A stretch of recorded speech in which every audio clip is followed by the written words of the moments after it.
I'm Charlotte McLeod with investingnews.com, and here today with me is Frank Holmes, CEO and Chief Investment Officer at U.S. Global Investors. Thank you so much for joining me today. Great to see you. It's great to see you. Hope you're having a beautiful summer in Vancouver. I am. It's nice and sunny over here. The summer is going well. And, what I was realizing getting ready for this interview is we actually haven't spoken since the beginning of the year. So many things to catch up on. And I know you've just done a report looking at how commodities performed in the first half of the year. I know that gold and lithium, of the commodities that you're looking at, were the only ones that were up as of the first 6 months of the year. So I thought we could start by looking at gold and just talk about how it did in the first half. Did its performance surprise you? Well, I think that one has to look, when we look at the world of gold, we have to look at what's happening in interest rates, especially the 2-year government bond. And we had yields fall below the 2-year, and then all of a sudden they surged back again. And gold was on for a Greek rally, and all of a sudden it's stifled. But still, for the year, it was up in the first half. Lithium is the adoption of electrical vehicles is just massive, and the biggest selling car in the world is no longer Toyota, it is Tesla.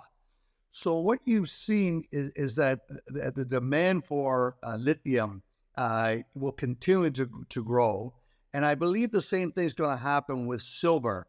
The amount of silver that's needed for solar panels to make the world, for all the climate change policies that are proposed from World Economic Forum, which basically says they rule the world, along with the United Nations. If you follow their thought process, we're going to need 8 epic-sized silver mines, new ones, brand new ones. And so I think that silver is one of those commodities that are way undervalued and have much more of the upside going forward. Copper continues to do well. Is sold off because the PMIs in China had rolled over. They started off of the year with a boom, and then we saw them roll over. But the infrastructure spending in the U.S. Is putting strong demand for commodities like copper. So it sounds like really there's positive times ahead for a lot of commodities, not just gold and lithium, which did well in the first half of the year. We want to talk a little bit more about gold before we move on to some of the other metals. I know that right now a lot of people are watching the U.S. Federal Reserve closely, and especially for the meeting upcoming in September, a lot of people are wondering if there's another hike left. So what are your thoughts on what we might see from the Fed and the impact for gold? Politically, it'd be best to have another rate and then try to start dropping rates around Christmas going into an election year next year, if you like to play that 4-year presidential election cycle. I think what's interesting what's happened the past week is the drop in China took early, but we all have to remember that China has to do window dressing for October the 1st is when the Communist Party in China started. And so there's a big holiday and rah, rah, rah. And so Xi wants to turn around and look that he's doing a good job for the economy. But I think they have other structural difficulties. China is very different than from 2002 to 2007. It was everything about growing the economy. Deng Xiaoping, it doesn't matter if the cat is black or white, as long as it catches the mouse, pragmatism for economic growth. That's not today. It's political power. The dangers of Putin, Xi seems to be along the same path.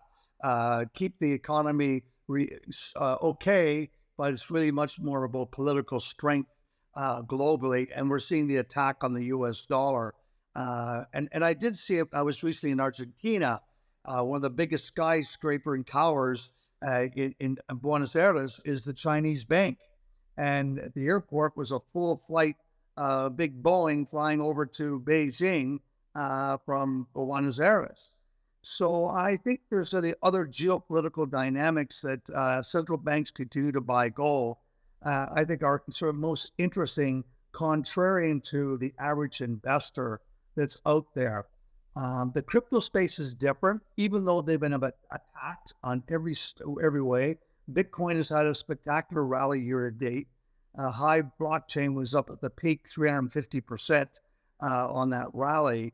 And so I think the geopolitics is playing a different role. But one of the things, Charlotte, I was speaking at a conference, which I was thrilled to see in Quebec City in June, and they had close to 600 people. And it was not just gold exploration, but it was a lot of the other metals that are needed for the technology boom. And the fact that they had almost 600 people attend the conference, Quebec City is not easy to fly to like Vancouver is. And to me, it was an interesting sign of what we're seeing in America. The push to drive Teslas, those speculators are the ones that are coming into lithium stocks. They're not buying gold stocks. And maybe they'll shift to silver stocks because of solar panel renewals. But I did see that the enthusiasm amongst young people like yourself, that I see, I've got a new Tesla, and I know there's a shortage of lithium, and lithium prices have been on a tear. It will continue. And China is on very much predatory practices going into Latin America, trying to tie up lithium projects or any other metals, rare earth projects for themselves. It's not for the rest of the world. And that creates a different macro dynamics of their push to have the BRIC countries form their own trade currency to basically de-risk the dollar, sell the dollar, and deal with their own commodity-based currencies. So that does create an interesting dynamic.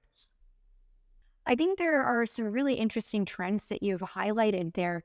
One of the ones I want to go back to is, this idea that China is going out and securing metals around the world for itself. I think definitely we see that.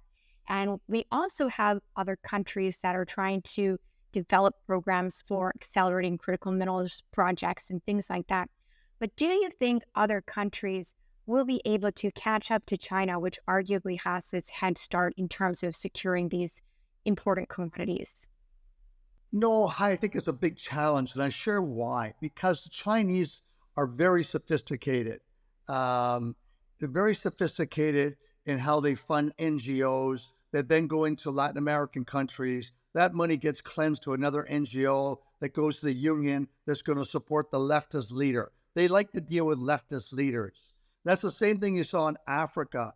The only positive note recently is Zambia has basically pushed out the Chinese, and America, now they're coming back in under the American eagle, and they have lots of copper. So I think that that's a sort of a positive dynamics. When we go to Africa and we go to West Africa, it's predominantly controlled by the French. They control the monetary policy of all these nations, and I think that has its own sort of stress. But what the Chinese and Putin has done, Putin has been funding all this anti-America for decades and anti-fracking. So who's the biggest oil exporter and producer in the world is now America. And why is that? Because they went and pushed all this anti-fracking. So policies came out in Europe to stop fracking, to make everyone in Europe dependent on Putin. And so the same things happen with the Chinese, and they have very specific policies. So how did all these left political leaders swing through Latin America? It was fascinating to see these sweeps and people that were terrorists and killers all of a sudden become the president of a country, or went to prison and they get out and they become the leader again. So I do think that we're going to have supply shocks for commodity demand. The climate change policies are going to pent up huge mining demand. And I think we're going to see probably these higher commodity prices. But what the most precious metals, and I do mean lithium is a precious metal now, is going to be anything in North America.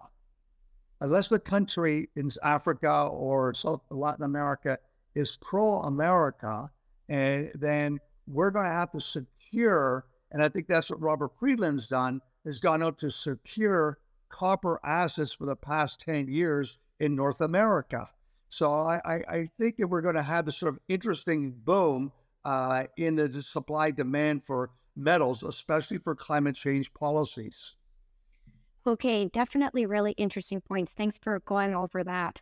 I want to talk about gold demand as well, which is an interesting situation. So from what I understand, when we had the banking crisis toward the beginning of the year, that sparked a lot of retail demand for gold, which has now fallen off a little bit. And we're seeing the central banks do most of the buying in terms of gold. And we know that last year was a really big year for central bank gold demand. So I want to check in with you on where you see gold demand right now. And if you think we'll see as high of levels as we saw last year from the central banks, and if those retail investors will come back in at some. I think the central banks is very rare that rising interest rates globally and they'd be buying gold. But they do see the stress of China and its policies, predatory policies throughout Southeast Asia and what they've done in Latin America. I think it's sort of a defensive mechanism to go into gold. And I think that this push to try to devalue and debase the US dollar as the preeminent trading currency in the world will be difficult because you don't have any freedom in China. MasterCard, American Express, Visa, they don't work there. You only can use their digital UniPay or their digital WePay. It's all a controlled economy. The same thing happens in Russia. There's no Facebook. There's no Instagram. And so people have to recognize it's a very controlled mechanism. So they really won't become the currency of trade, but they do have very strong predatory practices that we have to become aware of. What amazes me is that it's different than the Bitcoin ecosystem. They love these things like buy the dip and hold on for dear life. A gold investor, oh, it's just down, it's terrible, it's no good. It's a very different psychology that I see between what is a smart long-term gold investor. When you look at a 20-year chart, gold is ready to break out. When you look at the historical pattern for 23 years, gold has outperformed the S&P 2-1. The gold stocks have not, because a lot of gold stocks have done really bad transactions or they've had difficulty being able to execute on their business model, but they diluted the reserves per share and the cash flow per share. So in our quant model, like GoEU ETF, it's been very focused on those companies that have a commitment to this free cash flow, high returns on invested capital, and they've outperformed the GDXJ, which we said it would happen at the beginning. So I think that someone has to be very conscientious in the gold stock space of those boards of directors and management that is very protective of the cash flow return on invested capital discipline than just growing for the sake of growth. But bullion has done a phenomenal job as we've seen the imbalance between monetary and fiscal policies by about 50 countries around the world. And anytime there's an imbalance between your monetary and fiscal policy, gold does well in that country's currency. And the greater the imbalance, the greater gold does well. So I think that the US dollar is done reasonably well against the other countries' currencies. So yeah, I still believe that the supply of gold is limited. The demand is just growing out of particular what I call the great love trade out of China, but in particular the Middle East and Vietnam and Thailand. These countries, Indonesia, right now is the year of the rabbit. You can just see there's a cultural affinity to buying gold. So gold never has a big sell-off. It has a short-term sell-off, never something that's brutally long because the great love trade comes in and buys it. And I think that wake-up call for a lot of North American people is you've got to be in there to buy the dip and buy those quality gold stocks. Right. And you mentioned free cash flow yield as an important metric that you look at. I wondered if you could go a little bit deeper into that. Tell me why it's so important. And if you could share examples of gold companies that you see have this, because I think definitely investors are looking right now, especially as the performance might not be what they're hoping. They're looking for companies that are doing well or have potential. Well, it's a challenge. I know how difficult it is to maintain it, but these mergers, unless they're accretive immediately on a revenue per share and a cash flow per share, then the stocks fall. We don't own Newmont. Newmont's a great company, but that recent merger, they say their top line grew and they become the biggest producer, but not on a per share basis. And the quant funds of the world, they're agnostic towards gold, copper, oil and gas. They're just looking for who has the strongest momentum in revenue and cash flow and generate the highest returns on cash flow return on invested capital. So they will all of a sudden kick those names out or go short them.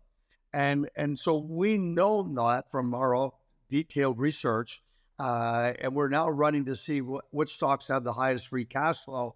Interesting enough, all the Chinese stocks had the highest free cash flow, maintaining it. But there are some great North American names, and I still prefer the business model of the royalty companies. They far outperform. Franco-Nevada's far outperformed Berkshire Hathaway since it went public in 2008 again.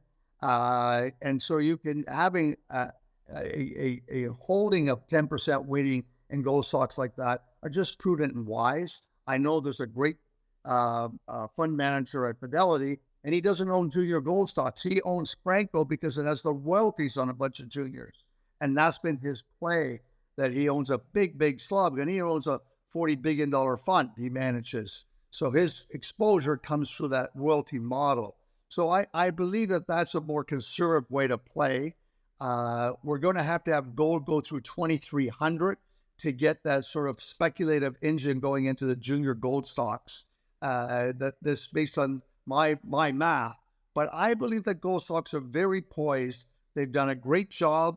Bullion has in particular for the past 23 years. So to dismiss it would be just a big error. Okay, really interesting. So 2,300 for you, is that the number that we need to see to create some interest for the smaller scale companies, the explorers, maybe the... Unleash the testosterone and the speculation where it goes crazy, and I think that you'll see that it'll take place, and there is a need for finding more high quality reserves and exploration. Definitely. And, of course, we have to ask, if we're looking for that 2,300 number, I believe as we speak right now, we've gone back below 1,900. It's kind of a summer doldrums type of low here right now.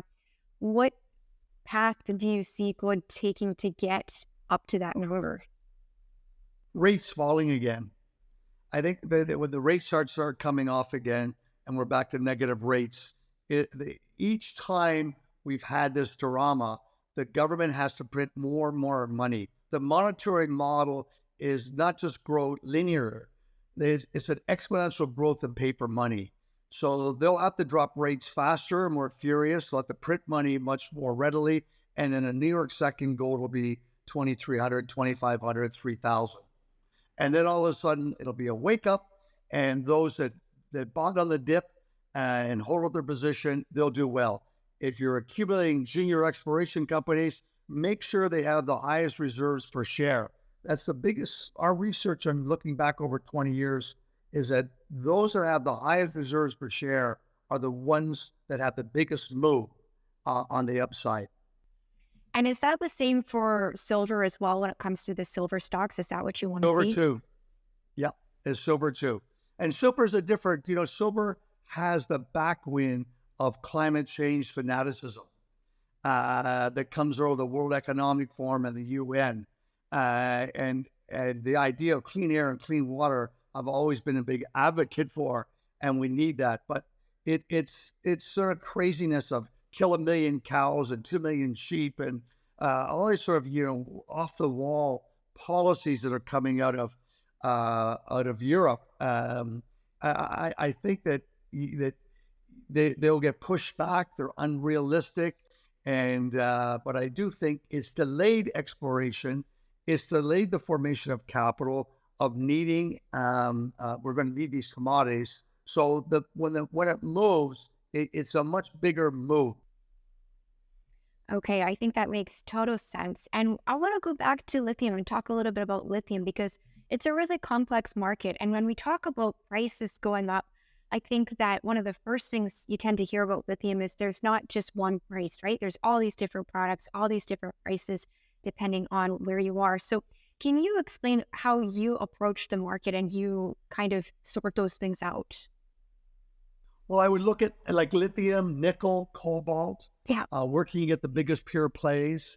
The biggest nickel discovery and big push in Canada and Ontario is private, hasn't gone public yet. I know our funds, we've invested in it. And I think that nickel is going to be one of those big commodity that's going to be in need for batteries. So battery technology is going to be very, very key. I also look at grid stocks that are in engineering to build the grid. There's so many cars in California, so many Teslas now, that all of a sudden is putting a stress on the grid. So they want to stop you from buying Teslas. So what's happening is the same thing in Canada. You, as fast as you want to force policies to have people driving more Tesla cars or EV cars, you have to build the grid. You have to build the capacity for electricity, and you need batteries. So you have to think of storage and additional renewables. So I think there's a big imbalance on policies for upgrading the grid as trying to push people to drive EV cars. And that creates the opportunity for the clever investor. Yeah, I think you've hit on such a key point where, governments, et cetera, have decided, okay, we would like you to drive electric cars, and then they forgot all the things that maybe come in the middle. So do you see that improving? Because right now that feels like a real stumbling. Yeah, it's just a continuous awareness. Hopefully, some of these government policymakers are watching, listening to the interview, to realize that. Take a look at the wisdom of crowds.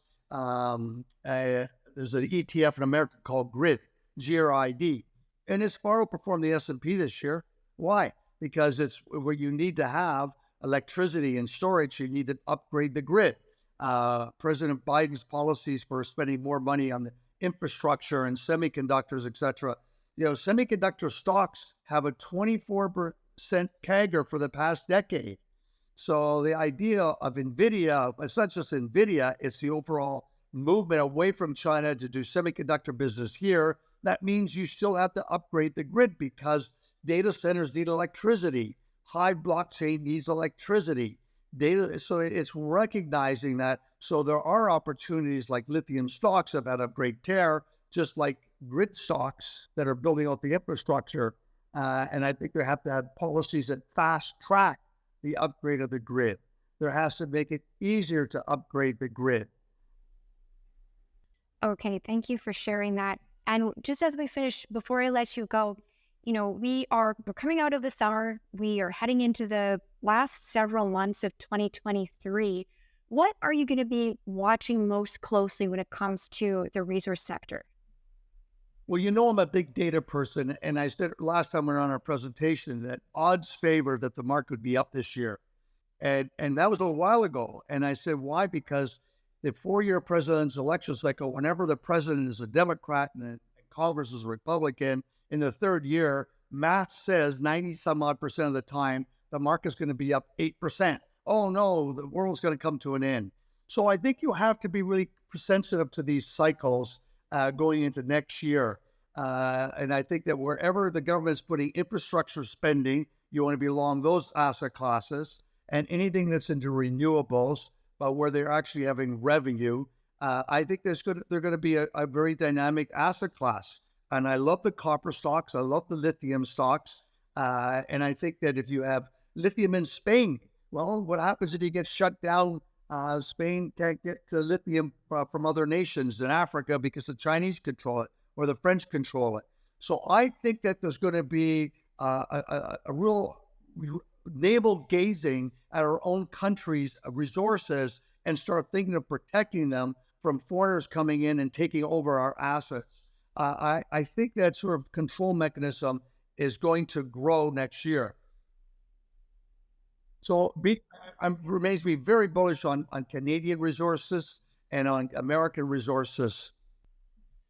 Okay, I think that's a great point to end on. Lots of really good advice for investors throughout the interview. So thank you so much for coming on to talk about just this wide variety of commodities. Great. Well, play the cycle and know the DNA of volatility and hold on for dear life. Hold on for dear life. Okay, I hope we all take that advice. Once again, I'm Charlotte McLeod with investingnews.com, and this is Frank Holmes with U.S. Global Investors. Thank you for watching. If you like this video, make sure you subscribe to our channel. We'd also love to hear your thoughts, so leave us a comment below. We'll see you next time.